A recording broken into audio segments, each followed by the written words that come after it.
तुलसीदास जी की जीवनी। रामचरितमानस के रचयिता और महर्षि वाल्मीकि के अवतार कहे जाने वाले तुलसीदास जी की जयंती हर साल सावन मास के शुक्ल पक्ष की सप्तमी तिथि को मनाई जाती है। बताया जाता है कि जन्म लेते ही तुलसीदास जी के मुख से राम नाम का शब्द निकला था, इसलिए उनका नाम राम बोला रख दिया गया था। तथ्यों के अनुसार तुलसीदास जी सरयू पारी ब्राह्मण थे और गोसाई समाज से उनका संबंध था। होइए सोई जे राम रचि राखा, को करी तर्क बढ़ावे साखा। भगवान राम के अनन्य भक्त तुलसीदास जी ने अपना पूरा जीवन भक्ति साधना में व्यतीत कर दिया। लेकिन राम भक्त बनने से पहले कैसा था तुलसीदास जी का जीवन? जानते हैं इनके जीवन से जुड़ी कुछ खास बातें। तुलसीदास जी के जन्म के बाद ही उनकी माता का स्वर्गवास हो गया था और बचपन भी कुछ खास नहीं बीता। जब तुलसीदास जी का विवाह हुआ तो उनको परिवार मिल गया और वह अपनी पत्नी के प्रेम में डूब गए। अपनी पत्नी के प्रति प्रेम कब आसक्ति बन गया, उनको इस बात का एहसास भी नहीं हुआ। राम भक्त बनने से पहले तुलसीदास जी का नाम राम बोला था और वे एक साधारण व्यक्ति थे। बताया जाता है कि शादी के बाद राम बोला की पत्नी अपने मायके गई हुई थी। पत्नी के जाने के बाद उनका मन नहीं लगा और उन्होंने रात में ही बिना कुछ सोचे समझे उफनती नदी को एक शव को पकड़कर पार किया। नदी पार करने के बाद वह ससुराल पहुंचे तो देखा कि ससुराल का दरवाज़ा बंद था, लेकिन उनसे इंतज़ार नहीं हो पाया और पत्नी से मिलन की बेसब्री ऐसी थी कि बंद दरवाज़ा भी राम बोला को रोक नहीं पाया। राम बोला ससुराल में अपनी पत्नी के कक्ष में प्रवेश करने के लिए दीवार फाड़ने का प्रयास कर रहे थे।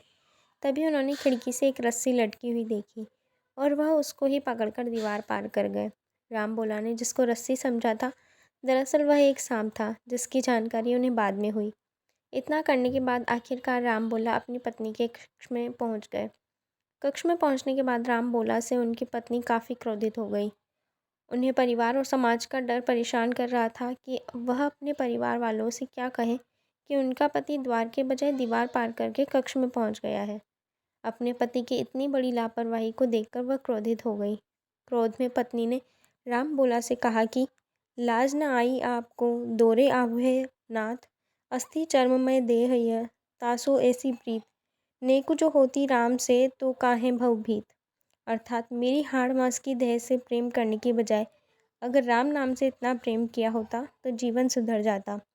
पत्नी की कही इस बात से राम बोला का अंतर्मन जाग उठा और वे तुरंत पत्नी के कक्ष से निकल गए और राम नाम की खोज में निकल पड़े।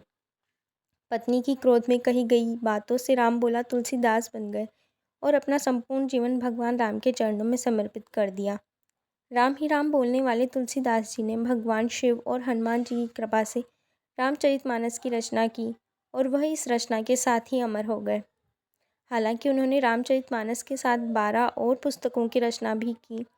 आज भी जहाँ रामायण और रामकथा या सुंदरकांड का पाठ होता है तो वहाँ तुलसीदास के दोहे, चौपाई, छंदों और रचना के बिना पूजा पूरी नहीं होती। तो प्यारे दोस्तों, आपको आज की हमारी तुलसीदास जी के जीवन से जुड़ी हुई कथा कैसी लगी, कमेंट के माध्यम से ज़रूर बताएं और वीडियो अच्छी लगी हो तो लाइक, शेयर एंड सब्सक्राइब।